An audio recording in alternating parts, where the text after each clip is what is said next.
Think your friends have your back? What if I told you they might be secretly draining your bank account without even realizing it? Now hold on, I'm not saying your besties are secretly plotting against you, but have you ever felt that little sting of pressure when everyone decides to go to that fancy new restaurant and you know your budget is screaming no?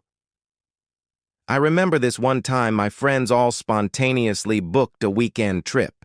The FOMO was real.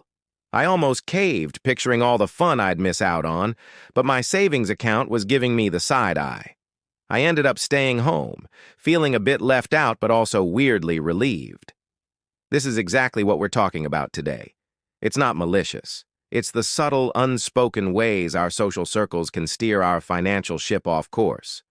Let's dive into the silent saboteurs and figure out how our friendships are really impacting our wallets. First up is the keeping up carousel. This is a ride many of us are on without even buying a ticket. It all starts with the FOMO tax, the fear of missing out.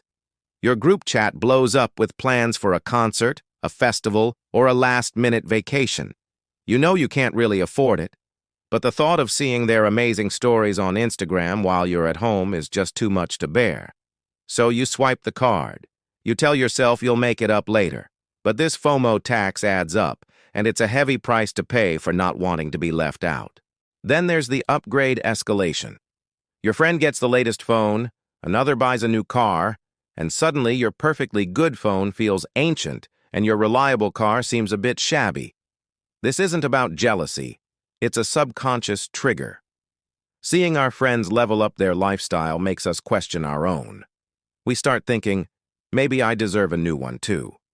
Before you know it, you're financing a purchase you didn't need, all because you were trying to keep pace on this invisible social treadmill.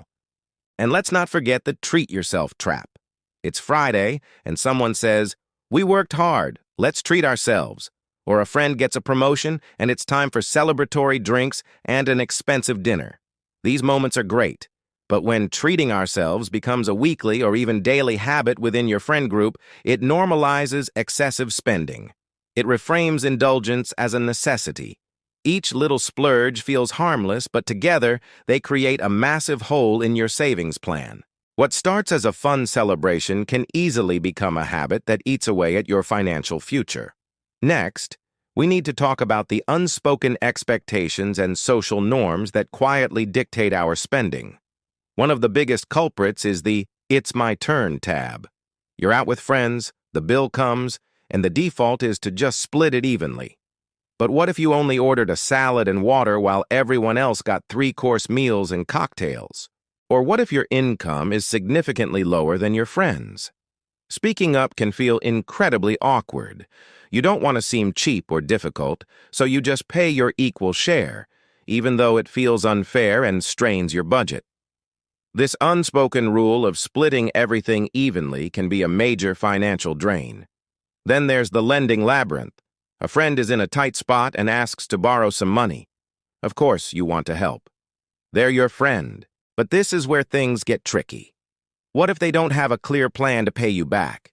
What if weeks turn into months, and you're the one feeling awkward about bringing it up?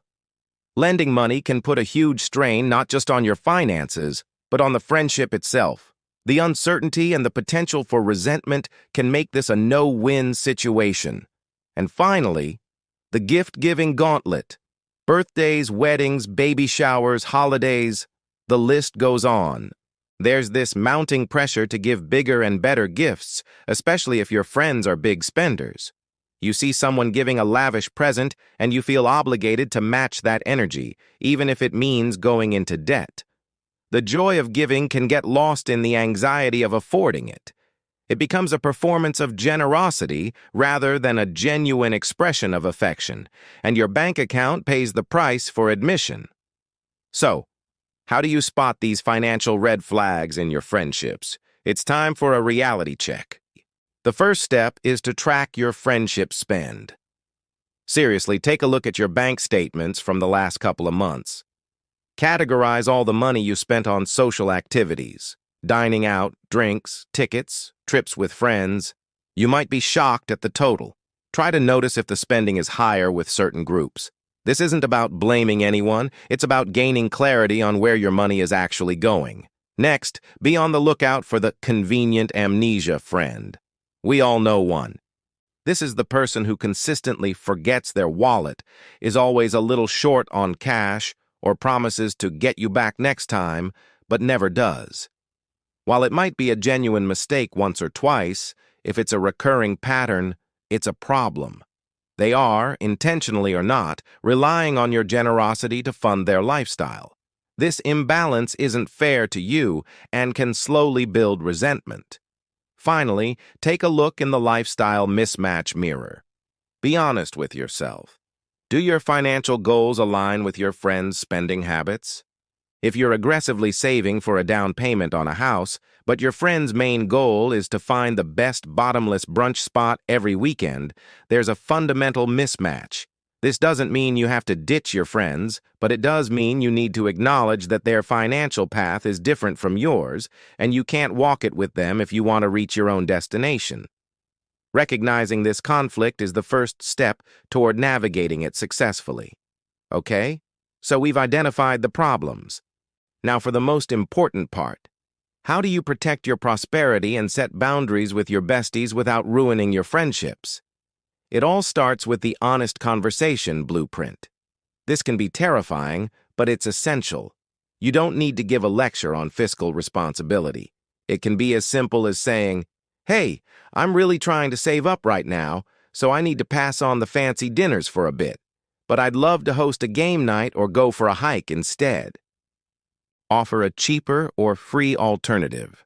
This shows you value the friendship and want to spend time with them, but you're just changing the venue.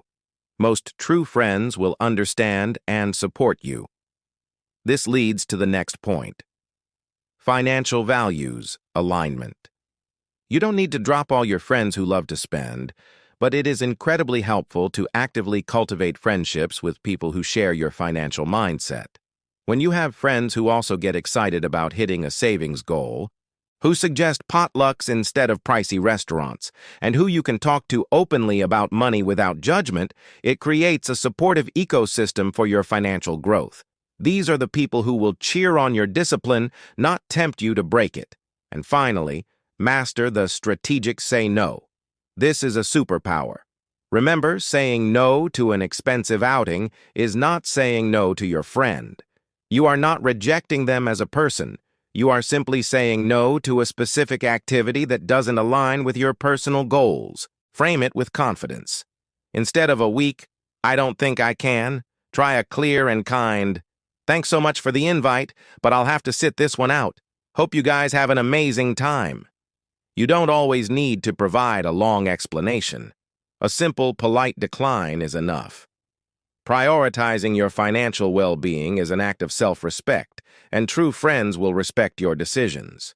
Your future self will thank you for it. Thanks so much for watching. I hope this gives you some food for thought about the intersection of friendship and finance. If you found this helpful, give this video a like and hit that subscribe button for more content on building a better financial future. See you next time.